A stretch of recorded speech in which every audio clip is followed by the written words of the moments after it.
కూటమి పాలనలో ఆడపిల్లలపై అఘాయిత్యాలు పెరిగిపోయాయని, హత్యలను అరికట్టడంలో కూటమి ప్రభుత్వం పూర్తిగా విఫలమైందని విశాఖ జిల్లా వైసీపీ మహిళా విభాగం అధ్యక్షురాలు పేడాడ రమణికుమారి పేర్కొన్నారు. విశాఖలోని ఎల్ఐసి అంబేద్కర్ విగ్రహం వద్ద సేవ్ ఉమెన్ సేవ్ ఆంధ్ర పేరిట నిరసన ప్రదర్శనలు తెలిపారు. కూటమి పాలనలో మహిళలకు అడుగడుగునా అన్యాయం జరుగుతుందని, మహిళలకు భద్రత కల్పించడంలో పూర్తి వైఫల్యం చెందిన మహిళా హోంమంత్రి వెంటనే రాజీనామా చేయాలని డిమాండ్ చేస్తున్నారు. దీనిపై మరింత సమాచారం మా వీబీసీ ఆన్ టీవీ ప్రతినిధి దుర్గా ప్రసాద్ అందిస్తారు.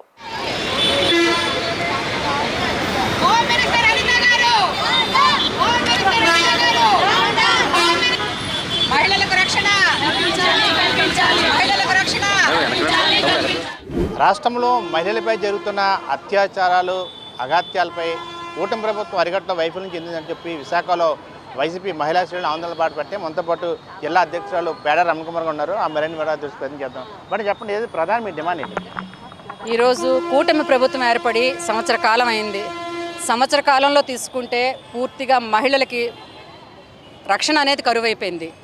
వయసుతో సంబంధం లేకుండా 3 ఏళ్ల చిన్నపిల్లల నుంచి 60 ఏళ్ల ముసలివాళ్ళ వరకు కూడాను ఒక పక్క హత్యలు, మానభంగాలు, హతమార్చడాలు, ఒకటి కాదు వాళ్ళ మీద అఘాయిత్యాలు కూడాను. అటువంటి పరిస్థితి నుంచి మాకు రక్షణ కల్పించండి అని చెప్పి ఈరోజు బాబాసాహెబ్ అంబేద్కర్ గారి రాజ్యాంగ సృష్టికర్త అయినటువంటి అంబేద్కర్ ఏదైతే రాజ్యాంగంలో ఆయన మహిళలకి రక్షణ కల్పించాలి, మహిళలు ఆర్థికంగా బలపడాలి, మహిళలు బాగుండాలని పెట్టారో ఆయనకి ఈరోజు మేము వినతిపత్రం సమర్పించుకోవడం జరిగింది. ఈరోజు ఈ కార్యక్రమంలో చూస్తే మేము మహిళలు స్వచ్ఛందంగా వచ్చి పాల్గొన్నారు. కారణం ఈరోజు రాష్ట్రంలో పడుతున్నటువంటి ఇబ్బందులు. నోరు విప్పితే తీసుకెళ్లి అరెస్టులు చేసేస్తున్నారు, మాట్లాడితే డైవర్షన్ పాలిటిక్స్, ఏమేనంటే జగన్మోహన్ రెడ్డి గారి మీద తోసేయడం, ఇవన్నీ కూడా వాళ్ళు కావాలని చేస్తున్నారు తప్ప ఈరోజు మహిళలకు రక్షణ లేదు, లా అండ్ ఆర్డర్ ఇక్కడ పనిచేయటం లేదు, పోలీసు వ్యవస్థ నిర్వీర్యం అయిపోయింది. హోమ్ మినిస్టర్ ఒక మహిళ అనిత గారు మహిళగా ఉండి కూడా ఈరోజు మహిళలకు రక్షణ లేనటువంటి పరిస్థితి, మహిళల గురించి ఆలోచించేటువంటి పరిస్థితి ఇక్కడ లేదు. ఇంత రిపీటెడ్గా ఎన్ని అఘాయిత్యాలు, ఇంత ఘోరాలు, హత్యలు జరుగుతూ ఉంటే దాని మీద ఒక సమీక్షలు చేసుకొని ఏం చేయాలి, దానికి తీసుకోవాల్సిన చర్యలు ఏమిటి, దాన్ని ముందుకు నడిపించాల్సిన విధానం ఎలాగా, దీన్ని అరికట్టాల్సిన బాధ్యత లేదా అని చెప్పి మేము ప్రశ్నిస్తూ ఉన్నాం ఈ గవర్నమెంట్ని. మరి ఇంతకుముందు జగన్మోహన్ రెడ్డి గారు ముఖ్యమంత్రిగా ఉన్నప్పుడు చూస్తే మహిళల కోసం దిశ యాప్ని తీసుకొచ్చారు. ఆ దిశ యాప్లో 1,40,00,000 మంది అందరూ కూడా ఎన్రోల్ అయ్యి ఒక బటన్ నొక్కితే చాలు 6 నిమిషాల్లో అక్కడికి వెళ్ళి ఆ వ్యవస్థ అంతా కూడా వెళ్ళి వాళ్ళ రక్షణ కల్పించడం, వాళ్ళకున్న ఇబ్బందులు, అలాగే ఆ తప్పులు చేసిన వాళ్ళని, అఘాయిత్యాలు చేసిన వాళ్ళని వెంటనే కోర్టుల్లో వాళ్ళకి శిక్షలు పడే విధంగా చర్యలు తీసుకోవటం, ఇవన్నీ జరగడం జరిగింది. నిన్న అనంతపురం జిల్లా తీసుకుంటే మొన్న 3వ తారీఖున ఒక అమ్మాయి అదృశ్యం అయిపోయింది. ఇంటర్మీడియట్ చదువుతున్న అమ్మాయి, గిరిజన మహిళ, గిరిజన బాలిక అదృశ్యమైందని చెప్పి పేరెంట్స్ వెళ్ళి పోలీస్ స్టేషన్లో కంప్లైంట్ ఇద్దామంటే కంప్లైంట్ తీసుకునే నాదుడు లేడు, దాని గురించి చర్య తీసుకునేటువంటి వ్యవస్థ లేదు. తీరా చూస్తే వారం రోజుల తర్వాత ఆ పిల్ల దారుణంగా హతమార్చబడి, హత్య చేయబడి ఆ అమ్మాయిని శవాన్ని తీసుకొచ్చి ఇచ్చారు.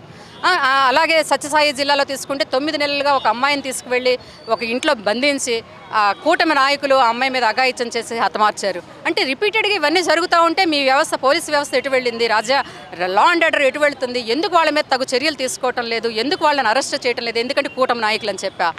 గతంలో కంటే ఈ ఏడాది క్రైమ్ రేట్ తగ్గింది, మహిళల కోసం ప్రత్యేకంగా శక్తి యాప్ కూడా క్రియేట్ చేస్తున్నారు. దాన్ని మీరేం చెప్తారు? మా దగ్గర చిట్టా ఉందండి. మీరు అధికారంలోకి వచ్చిన తర్వాత ఈ రోజు వరకు ఏ జిల్లాలో ఎక్కడెక్కడ ఎన్నెన్ని అఘాయిత్యాలు జరిగాయి, ఎన్నెన్ని హత్యలు జరిగాయి, ఎంతమంది మీద, బాలికల మీద రేప్ కేసులు జరిగాయి, ఇవన్నీ కూడా మేము చిట్టా ఇస్తాం. ఎక్కడ ఏ విధంగా చెప్తారు తగ్గిందని? మీ చెప్పండి, మీ ఎజెండా ఏ విధంగా చెప్తున్నారో. అస్సలు పూర్తిగా రక్షణ అనేది పూర్తిగా లేదు. మహిళలకు ఇస్తామన్న హామీలు కూడా అమలు చేయటం లేదు. చేస్తామని 143 హామీలు మేనిఫెస్టోలో పెట్టారు, ఒకటి కూడా వాళ్ళు అమలు చేసినటువంటి పరిస్థితి లేదు.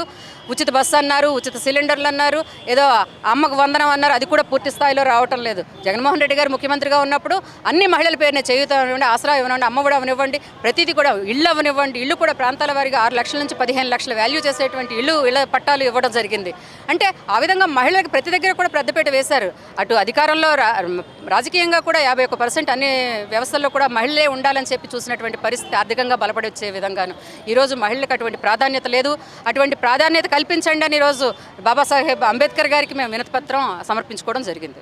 ఇది చూసినప్పుడు ఏదైతే కూటమి ప్రభుత్వం అధికారులకు వచ్చిన తర్వాత ఉంటే పూర్తి స్థాయిలో మహిళలపై సేఫ్టీ లేదు, మహిళలకి రక్షణ లేదు, మహిళలపై అత్యాచారాలు, అఘాత్యాలు జరుగుతున్నప్పుడు కూడా కూటమి ప్రభుత్వం దాన్ని అరికట్టేందుకు వైఫల్యం చెందింది. హోంమంత్రిగా అంత బాధ్యతలు చేపట్టిన తర్వాత మహిళలపై ఎటువంటి సంఘటనలు జరుగుతున్నా పూర్తి స్థాయిలో దాన్ని కట్టడి చేసేందుకు ప్రణాళికలు రచించడం లేదు. అదేవిధంగా సంక్షేమాలను కూడా మహిళలకి పెద్దపేట వేయడం లేదని చెప్పి ఇప్పుడైనా మహిళలకు ఏదైతే హామీలు ఇచ్చారో దాన్ని నెరవేర్చాలంటూ కూడా మనతో పాటు వైసీపీ మహిళా విభాగం చెప్పడం జరుగుతుంది.